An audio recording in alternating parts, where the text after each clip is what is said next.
گفت دانایی که گرگی خیره سر هست پنهان در نهاد هر بشر. لاجرم جاریست پیکاری سترگ روز و شب ما بین این انسان و گرگ. زور بازو چاره این گرگ نیست صاحب اندیشه داند چاره چیست. ای بسا انسان رنجور پریش سخت پیچیده گلوی گرگ خویش. وی بسا زورآفرین مرد دلیر هست در چنگال گرگ خود اسیر. هر که گرگش را در اندازد به خاک رفته رفته می شود انسان پاک. وان که از گرگش خورد هر دم شکست گرچه انسان می نماید گرگ است.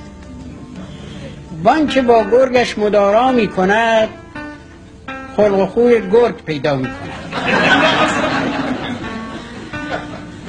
در جوانی جان گرگت را بگیر وای اگر این گرگ گردد با تو پیر.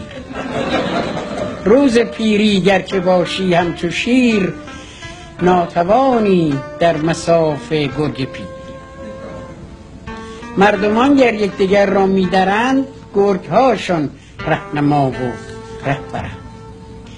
این که انسان هست اینسان دردمند گرگ ها فرمان روایی می‌کنند.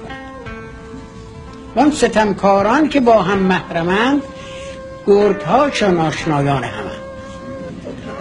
گرگ ها همراه و انسان ها غریب با که باید گفت این حال عجیب.